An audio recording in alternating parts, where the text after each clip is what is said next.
بسم اللہ الرحمن الرحیم۔ عزیز طلباء السلام علیکم۔ عزیز طلباء، آج کی اس ویڈیو میں ہمارا موضوع بحث ہوگا تحریک خلافت، اس کے ارتقائی اسباب، اس کی سرگرمیاں اور اس کے نتائج و اثرات۔ اس موضوع کو تفصیل سے زیر بحث لائیں گے، تو آئیے بڑھتے ہیں اپنے موضوع کی طرف۔ خلافت کی ابتدا رسول اللہ صلی اللہ علیہ وآلہ وسلم کے بعد ہوئی۔ خلافت کی بنیاد سے پہلے خلیفہ حضرت ابو بکر صدیق رضی اللہ تعالیٰ عنہ بنے، اور ان کے بعد یہ خلافت حضرت عمر فاروق کو منتقل ہوئی۔ حضرت عمر فاروق کے بعد حضرت عثمان غنی، اور حضرت عثمان غنی کے بعد حضرت علی جو ہیں وہ چوتھے خلیفہ کے طور پر نامزد ہوئے۔ اس کے بعد خلافت جو ہے وہ بنو امیہ کے پاس آئی، اور اس کے بعد بنو عباس کے پاس۔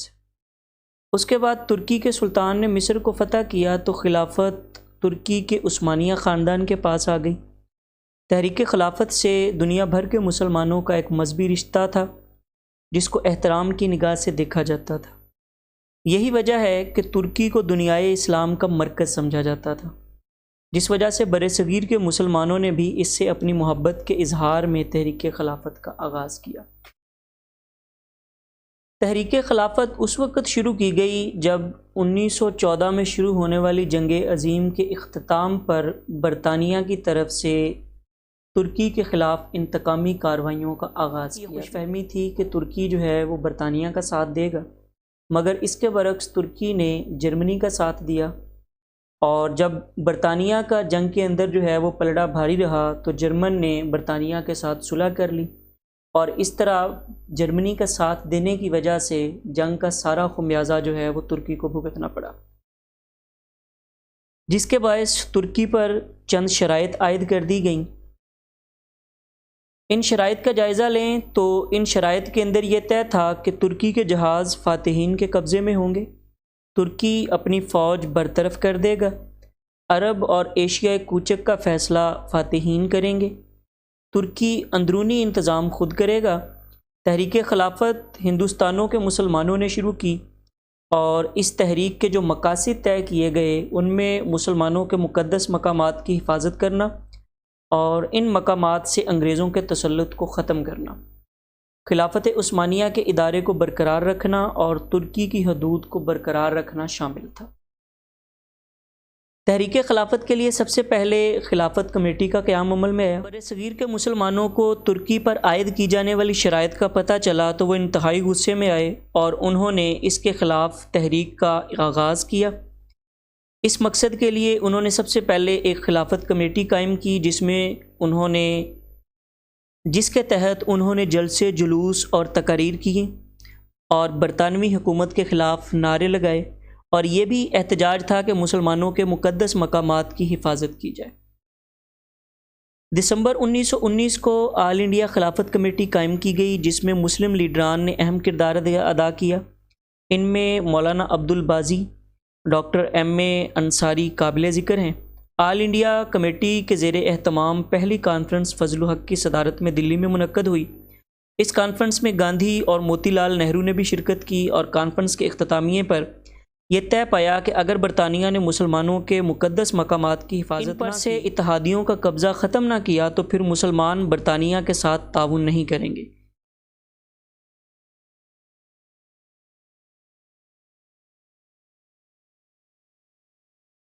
دسمبر 1919 کے آخر میں خلافت کمیٹی کے اجلاس امرتسر میں ہوئے۔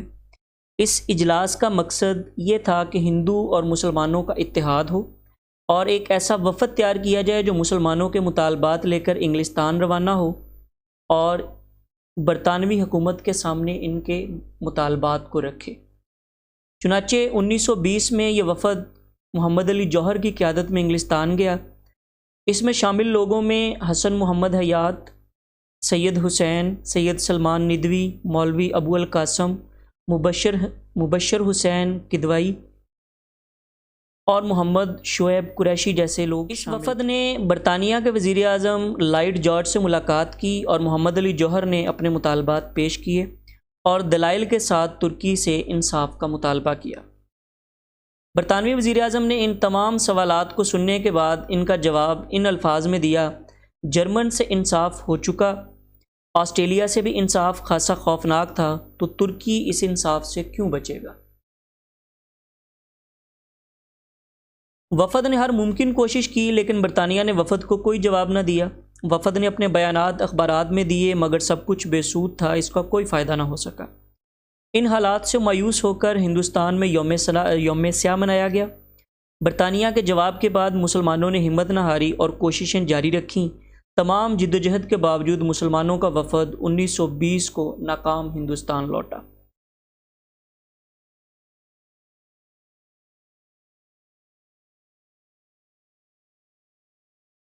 1920 کو اتحادیوں نے پیرس میں معاہدہ سیورے کی شرائط عائد کر دیں اور اس معاہدے کی روح سے خلافت عثمانیہ کو چھوٹی چھوٹی غیر مفید ریاستوں میں تقسیم کر دیا گیا۔ ترکی کے تمام مقبوضات چھین لیے گئے، استنبول کو بین الاقوامی شہر قرار دے دیا گیا، آرمینیا کو آزاد عیسائی ریاست بنا دیا گیا، اردن اور عراق کو برطانیہ اور شام کو فرانس کی تحویل میں دے دیا گیا۔ اس کے علاوہ بری فوج کو کم کر دیا گیا اور ہوائی فوج پر پابندی لگا دی گئی۔ ترکی پر بھاری تاوان جنگ عائد کیا گیا۔ اس ذلت آمیز رویے کے خلاف ساری دنیا کے مسلمانوں نے نفرت اور غصے کا اظہار کیا، لیکن ترکی نے اس معاہدے کو قبول کر لیا کیونکہ ترکی بے بس تھا اور اس کے پاس اس کے علاوہ اور کوئی راستہ نہ تھا۔ معاہدہ سیورے نے پورے ہندوستان میں ہلچل مچا دی اور جلد سے جلوس نکالے گئے اور اس معاہدے پر تنقید کی گئی۔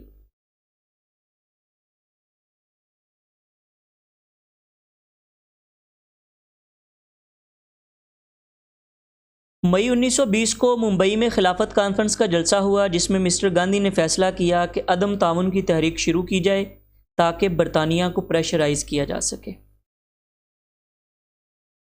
اس مقصد کے لیے ایک کمیٹی بنائی گئی جس کے ذمہ تحریک عدم تعاون کا لائحہ عمل تیار کرنا تھا۔ اس کمیٹی میں مولانا محمد علی جوہر، مولانا شوکت علی، مولانا حسرت موہانی، مولانا ابو الکلام آزاد شامل تھے اور وائسرائے کو اس کمیٹی کے بارے میں مطلع کر دیا گیا تھا۔ مئی 1920 میں ہی خلافت کمیٹی نے عدم تعاون کی تحریک شروع کی۔ کانگریس نے بھی اس کی تحریک کی منظوری دے دی۔ اس تحریک کا لیڈر گاندھی کو بنایا گیا اور تحریک کا منصوبہ بھی گاندھی نے ہی پیش کیا تھا، جس کے ذریعے برطانوی حکومت پر دباؤ ڈالنا مقصود تھا۔ حکومت برطانیہ کے عطا کردہ خطبات اور تمغے واپس کر دیے جائیں، سے علیحدگی اختیار کی جائے، سرکاری عدالتوں سے بائیکاٹ کیا جائے، سرکاری اسکولوں اور کالجوں کا بائیکاٹ کیا جائے، پرائیویٹ تعلیمی ادارے حکومت سے امداد نہ لیں، فوجی ملازمت سے علیحدگی اختیار کر لیں۔ گاندھی نے عدم تعاون کی تحریک کو زیادہ مؤثر بنانے کے لیے سودیشی تحریک شروع کرنے کا اعلان کیا۔ غیر ملکی اشیاء کا بائیکاٹ کیا جائے اور اس کے علاوہ سرکاری تقریبات کا بھی بائیکاٹ کیا جائے۔ جب ہندوستان میں تحریک خلافت کا آغاز ہوا تو چند علماء نے ہندوستان کو دارالحرب قرار دے دیا اور مسلمانوں کو ہجرت کرنے پر مجبور کر دیا۔ کیونکہ یہ اپیل مذہبی تھی جس کی وجہ سے ہزاروں لوگوں نے ہندوستان سے افغانستان کی طرف ہجرت کی اور اپنے مال اور جائیدادوں کو چھوڑ کر چلے گئے۔ 1920 میں تقریباً 18,000 مسلمان افغانستان کی طرف ہجرت کر گئے۔ افغانستان اقتصادی لحاظ سے غریب ملک تھا اور اس نے مہاجرین کی اتنی بڑی تعداد کو اپنانے سے انکار کر دیا اور پھر ہزاروں مسلمانوں کو واپس آنا پڑا اور ہزاروں مسلمان واپسی پر سفر کے دوران لقمہ اجل بن گئے۔ یہ تحریک ایک جذباتی تحریک تھی جس کا نقصان مسلمانوں کو اٹھانا پڑا۔ تحریک خلافت کے دوران موپلا بہت سرگرم تھے۔ مالابار کی تحریک کو دبانے کے لیے سیٹھ یعقوب حسن اور دیگر لیڈروں کی گرفتاری کا حکم دیا گیا، جس پر موپلاؤں نے شدید احتجاج کیا۔ پولیس نے فائرنگ کر کے 400 موپلاؤں کو شہید کر دیا۔ اس پر موپلا اور مشتعل ہو گئے اور انہوں نے 1921 میں وسیع پیمانے پر بغاوت برپا کر دی۔ انہوں نے سرکاری املاک کو تباہ کیا، شراب خانے تباہ کر دیے اور اس کے علاوہ سرکاری افسروں کو بھی ہلاک کیا۔ حکومت کو مارشل لا لگانا پڑا اور ہزاروں موپلوں کو گولیوں کا نشانہ بنا دیا گیا۔ اس پر چند ماہ تک جنگ جاری رہی اور موپلوں نے ہندوؤں کو بھی قتل کرنا شروع کر دیا۔ اس طرح ہندوستان سے ہندو مسلم اتحاد ختم ہو گیا۔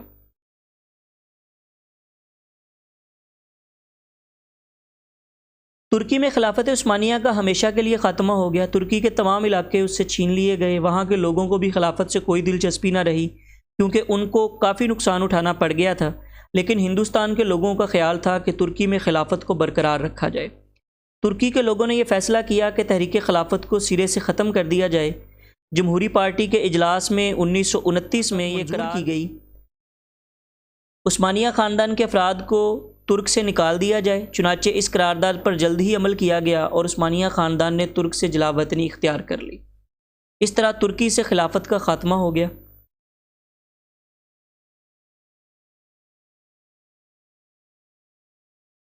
تحریک خلافت اپنے عروج پر تھی، لیکن جب ہندوستان میں چورا چوری کا واقعہ ہوا تو گاندھی نے اعلان کر دیا کہ اس تحریک کو ختم کر دیا جائے۔ جب گاندھی نے یہ آمرانہ اعلان کیا تو مسلمانوں کو دکھ ہوا اور تحریک ناکام ہوئی۔ اس کے علاوہ اور بھی کافی وجوہات تھیں جس کی وجہ سے تحریک خلافت کو ناکامی کا سامنا کرنا پڑا۔ تحریک خلافت کی ناکامی کا جائزہ لیں تو اس کی بہت سی وجوہات ہیں، جن میں معاشی پسماندگی۔ اس تحریک کے دوران اکثر علماء نے فتویٰ دیا کہ سرکاری ملازمتوں سے استعفیٰ دے دیا جائے، جس کی وجہ سے لوگوں میں بے روزگاری عام ہو گئی اور اس وجہ سے مسلمانوں کو معاشی پسماندگی کا سامنا کرنا پڑا، اور یہ بھی تحریک کو ناکام بنانے کی ایک بڑی وجہ بنا۔ تحریک عدم تعاون کے دوران سرکاری اسکولوں سے بائیکاٹ کیا گیا، جس کی وجہ سے بچوں کی تعلیم پر برا اثر پڑا۔ بچوں کو تعلیمی اداروں میں جانا بند کر دیا گیا۔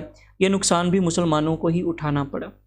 تحریک خلافت کے دوران تحریک ہجرت بھی شروع کی گئی، جس سے ہزاروں مسلمانوں نے ہندوستان چھوڑ کر افغانستان کی راہ لی، جس سے مسلمانوں کو مالی نقصان کے ساتھ ساتھ جانی نقصان بھی اٹھانا پڑا۔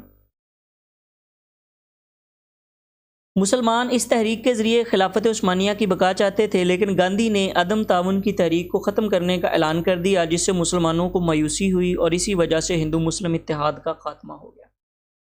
تحریک خلافت کے مسلمانوں پر بہت سے اثرات جو ہیں وہ مرتب ہوئے، اور آنے والے دور میں مسلمانوں نے اس سے بہت سی چیزوں کو سیکھا۔ مثلاً سیاسی طور پر مسلمانوں کو یہ شعور حاصل ہوا کہ تحریکیں جو ہیں اس کے لیے چند افراد کا تیار ہونا ضروری نہیں، بلکہ تحریک کے لیے پوری قوم کا تیار ہونا ضروری ہے۔ اسی لیے اس کے ساتھ ساتھ تحریکوں کو کامیاب کرنے کے لیے مادی اور جو ہے وہ مالی وسائل بھی چاہیے، جن کا وافر مقدار میں ہونا ضروری ہے۔ مسلمانوں کو اس تحریک سے یہ سبق ملا کہ مسلمان اتحاد کے بغیر کسی تحریک کو کامیاب نہیں کر سکتے۔ اگر وہ چھوٹے چھوٹے گروہوں میں بٹے رہیں گے تو ان کی کوئی بھی تحریک جو ہے وہ کامیاب نہیں ہو سکتی۔ چنانچہ اس سے مسلمانوں میں اتحاد اور یگانگت کا جذبہ جو ہے وہ پیدا ہوا۔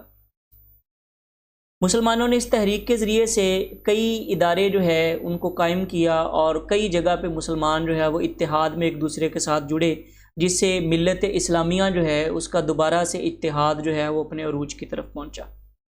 علماء اور طلباء میں سیاسی معاملات میں دلچسپی لینے کی خواہش جو ہے وہ پیدا ہوئی۔ انہوں نے اس تحریک کے اندر بڑھ چڑھ کے حصہ لیا، اور یوں مسلمانوں کو مذہبی طبقے میں سے بھی ایک بڑی تعداد جو ہے وہ سیاسی معاملات کے اندر دخل دینے کے لیے جو ہے وہ حاصل ہوئی۔ مسلمانوں کی انداز فکر میں تبدیلی ہوئی، اور انہیں نئے سرے سے جو ہے وہ معاملات کو سوچنے اور جذباتی اور وقتی فائدوں جو ہے ان کو دیکھنے کے بجائے دور رس نتائج پہ مبنی بصیرت سے جو ہے وہ بھرپور فیصلے کرنے کا سبق جو ہے وہ اس تحریک سے حاصل ہوا۔